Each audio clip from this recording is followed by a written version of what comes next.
अब हम चलते हैं कि इन्वेस्टमेंट बैंकर इन्वेस्टमेंट बैंकर काम क्या करते हैं। रवि माथुर जी अनम्यूट करिएगा, आपके आप मेरे से बात करिएगा। आसपास नॉइज तो नहीं है आपके? ये चल रही। ठीक है, बने रहिएगा। अभी मैंने क्या बताया रवि माथुर जी कि इन्वेस्टमेंट बैंकर कौन होता है? यस और नो? जी। आप बताऊंगा इन्वेस्टमेंट उमंग। बैंक बैंकर वो होता है सर, जो कंपनीज को और क्लाइंट्स को फाइनेंशियल एडवाइस देता है सभी मैटर पे।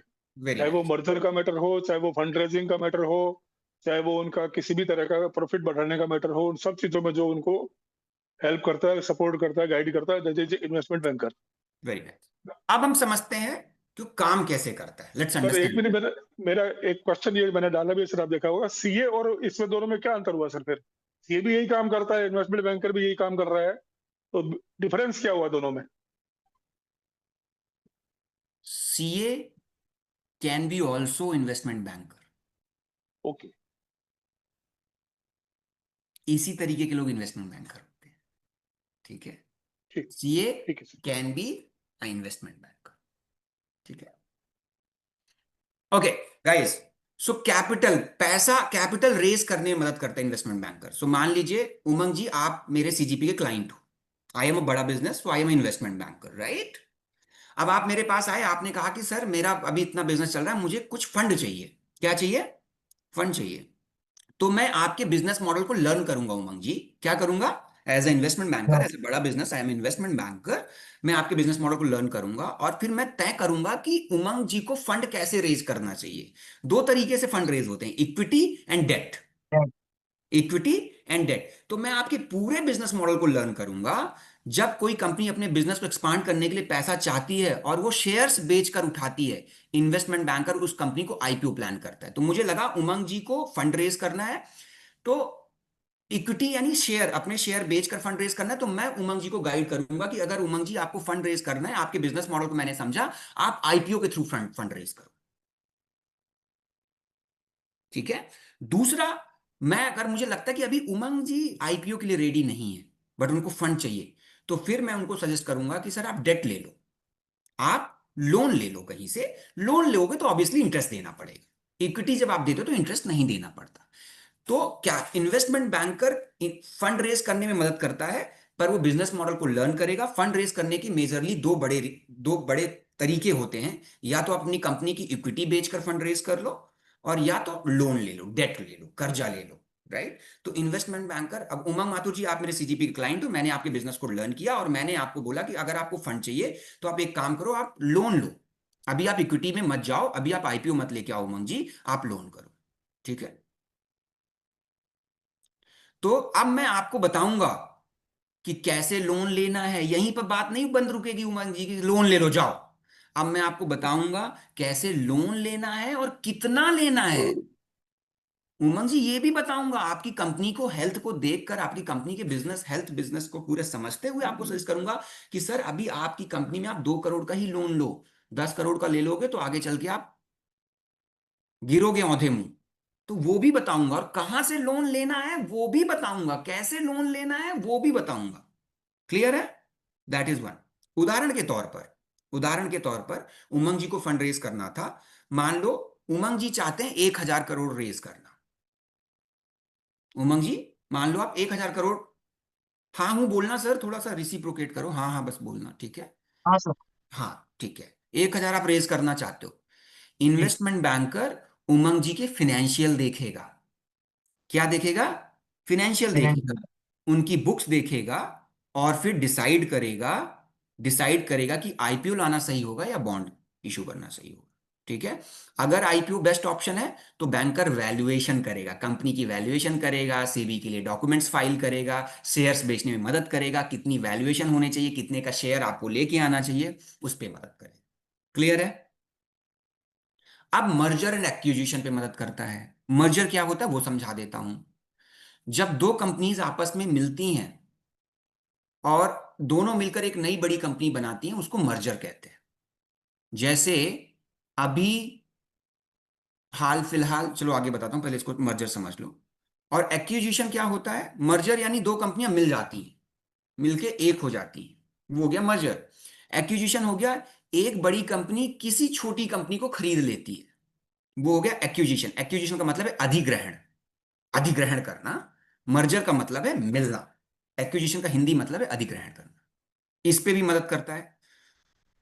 इन्वेस्टमेंट बैंकर का रोल क्या होता है? अगर मान लो आप किसी कंपनी को खरीद रहे हो, तो उसको कितने पे खरीदना हो कर चाहिए, किस प्राइस पे डील होगी, इसका वैल्यूएशन कितना होगा, डील का स्ट्रक्चर डिजाइन करोगे, निगोशिएशन में क्लाइंट को रिप्रेजेंट करोगे। जब आप किसी को खरीदने जाओगे तो निगोशिएट भी होगा ना रवि माथुर जी। अब मैं, आप मान लो आपकी एक छोटी कंपनी, मैं आपको कंपनी को खरीदना चाहूं, तो भाई मैं निगोशिएट भी तो करूंगा कि रवि जी ने उसकी वैल्यू कहीं ज्यादा तो नहीं बना रखी है। तो वो भी तय करेगा, वो पूरा निगोशिएट करेगा इसकी कितनी वैल्यूएशन होगी। ठीक है। लीगल और फाइनेंशियल रिस्क भी करता है, कहीं रवि माथुर जी मेरे साथ फ्रॉड तो नहीं कर रहे हैं, अपनी कंपनी बेच दे रहे हैं और पता चले कंपनी कर्जे में डूबी हुई है। तो वो भी पूरा लीगल फाइनेंशियल रिस्क भी एनालिसिस करेगा। एग्जाम्पल के तौर पर फेसबुक ने व्हाट्सएप को अभी 19 बिलियन डॉलर पे खरीदा था। कितने पे डॉलर पे? इसको एक्विजिशन कहते हैं। इसको क्या कहते हैं? एक्विजिशन, अधिग्रहण। आपको पता है फेसबुक ने व्हाट्सएप को खरीदा है 19 बिलियन डॉलर पे। तो उनका जो इन्वेस्टमेंट बैंकर था जेपी मॉर्गन था उस टाइम पे। जेपी मॉर्गन ने फेसबुक के को डील वैल्यू, ड्यू डिलिजेंस और पेपर वर्क में हेल्प किया था कि सर आपको 19 बिलियन से ज्यादा पैसा इसके लिए नहीं देना चाहिए। जेपी मॉर्गन एक इन्वेस्टमेंट बैंकर कंपनी है। उदाहरण के साथ इसीलिए समझा रहा हूं। 19 बिलियन डॉलर में फेसबुक ने व्हाट्सएप को खरीदा था, और जेपी मॉर्गन, फेसबुक ने जेपी मॉर्गन को as a investment banker hire किया था, जिसने पूरा ड्यू डिलिजेंस किया, पेपर वर्क किया और हेल्प किया। सो इन्वेस्टमेंट बैंकर एक वर्ड नहीं है। एडवाइजरी सर्विस, जो अभी निशा दवे जी ने पूछा कि कैसे फाइनेंशियली एडवाइस करता है, वो एडवाइस करता है। कैसे? इन्वेस्टमेंट बैंकर क्लाइंट को स्ट्रेटेजी और फाइनेंस के कॉम्प्लेक्स डिसीजन में एडवाइस करता है।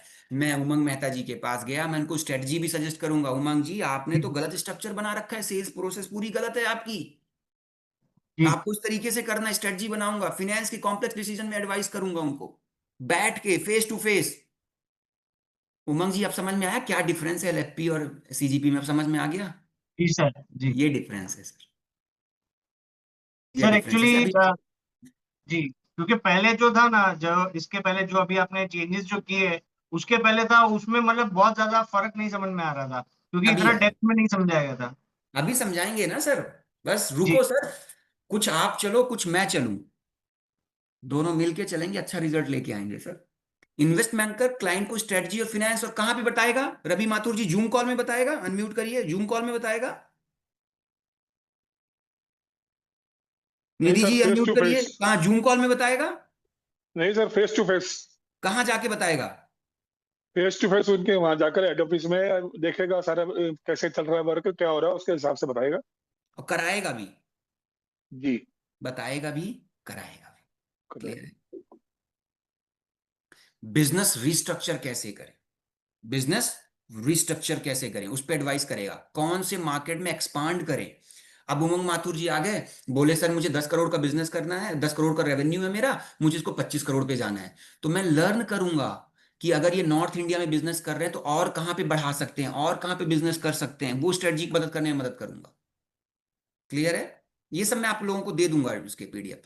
पैसे कहाँ इन्वेस्ट करें, कहां पे पैसे निवेश करना है, कहां पे नहीं करना है, वो सब एडवाइजरी दूंगा मैं। बहुत सारे बिजनेसमैन को पता नहीं चलता उनकी वैल्यूएशन क्या है। अब आप गूगल करोगे कि कंपनी की वैल्यूएशन निकालने, फॉर्मूला तो आ जाएगा रवि माथुर जी गूगल में, ये करके ये कर दो वैल्यूएशन निकल जाएगी, पर इतना सिंपल नहीं होता है। कंपनी की वैल्यूएशन निकालने के लिए आपको उसके फाइनेंस को समझना पड़ता है, उसके बही खाते को समझना पड़ता है, उसके 10 साल के फाइनेंस को, रिकॉर्ड को देखना पड़ता है। कंपनी की कितनी वैल्यूएशन, जैसे हम सुनते हैं ना, इस कंपनी की वैल्यूएशन 1 लाख करोड़ की है, उस कंपनी की वैल्यूएशन 5,000 करोड़ की है, उस कंपनी की वैल्यूएशन इतनी है। वो ऐसे एक झटके में नहीं बनता, इन्वेस्टमेंट बैंकर ही वैल्यूएशन क्रिएट करता है। तो उमंग मेहता जी का काम है, मेरे सीजीपी के क्लाइंट है, मैं उनके पास गया, उनके साथ बैठा, उनके फाइनेंस के बुक को रीड किया, उनको समझा, उनके कितना रिटर्न भरते हैं उसको समझा, पूरा वैल्यूएशन तय करता हूं, फिर बताता हूं उमंग मेहता जी आपकी कंपनी की वैल्यूएशन 500 करोड़ की है, या 2 करोड़ की है, या 100 करोड़ की है। एग्जाम्पल, अगर अदानी ग्रुप किसी नए ग्रुप एनर्जी सेक्टर में घुसना चाहता है, मान लो अदानी ग्रुप किसी नए सेक्टर में जाना चाहता है, तो वो किसी इन्वेस्टमेंट बैंकर से एडवाइस ले सकता है, लेगा। कि मैं जिस कंपनी में जा रहा हूं वहां कितना पैसा लगेगा, रिस्क क्या है, जिस कंपनी को मैं जिस जिस जिस एनर्जी सेक्टर में मैं किसी नए एनर्जी सेक्टर में घुसना चाह रहा हूं उसमें रिस्क कितना है, फंडिंग कैसे आएगी, यहां सब पे हेल्प करेगा। Valuation and analysis, valuation and analysis भी करेगा। इन्वेस्टमेंट बैंकर फाइनेंशियल एनालिसिस और वैल्यूएशन में मदद करते हैं, कंपनी कितने में बिक सकती है। मुझे अगर अपनी कंपनी बेचनी है, मान लो उदाहरण के तौर पर, कितने में कैसे वैल्यू क्रिएट करूं। अब ये बॉटल मुझे सेल करनी तो मैं तुझे सिंपली कर लूंगा, 50 रुपए की ली थी 20 रुपए में बेच दूंगा। लेकिन कंपनी ऐसे नहीं बिकती, उसके पूरे फाइनेंस को रन करना पड़ता है, कितनी वैल्यूएशन है, आईपीओ में शेयर प्राइस क्या होना चाहिए। उमंग जी ध्यान दीजिएगा, जी जी जब कंपनियां आईपीओ में आती हैं तो आप देखते हो ना कि उतने 200 करोड़ का आईपीओ लॉन्च किया हुआ है। जी ठीक है, देखो मैं इसको समझाता हूं आपको, मैं आपको इसको ऐसे समझाता हूं, जैसे मान लो ग्रो का एप्लीकेशन है, मैं ऐसे दिखाता हूं। ग्रो के एप्लीकेशन में मैं गया, आ, यहाँ पे आईपीओ आने वाले होंगे, मान लो दो दो आईपीओ आने वाले हैं अभी, एक 3B फिल्म्स का और एक हम्म आ रहा है गंगा बाथ फिटिंग्स का। एसएमई के ये ओके आईपीओ आने वाले हैं, 3B फिल्म्स। जी तो 3B ने कितना ओवरऑल सब्सक्रिप्शन लगाया हुआ है कि उसको आईपीओ लॉन्च करना चाहिए, मैं अभी देख के बताता हूँ। IPO detail, okay, issue size जो है उसके आईपीओ का, उमंग जी, जो 3B जी फिटिंग्स अपना आईपीओ लेके आ रही है, एसएमई बोर्ड में ही ला रही है, 33.75 करोड़ का। तो इतने का मुझे इस साइज का मुझे आईपीओ के लिए पैसे रेज करने के लिए जाना है, तो ये किसने तय किया है। इन्वेस्टमेंट बैंकर इन्वेस्टमेंट बैंकर ने, कंपनी की हैसियत देखते उसके फाइनेंस को। दूसरा जो आईपीओ आने वाला है अभी हाल फिलहाल के दिनों में, गंगा बाथ फिटिंग्स का आने वाला है, 6 जून को बंद हो जाएगा ये। गंगा बाथ फिटिंग्स का वैल्यूएशन कितना तय किया है उसने, 32 करोड़ का।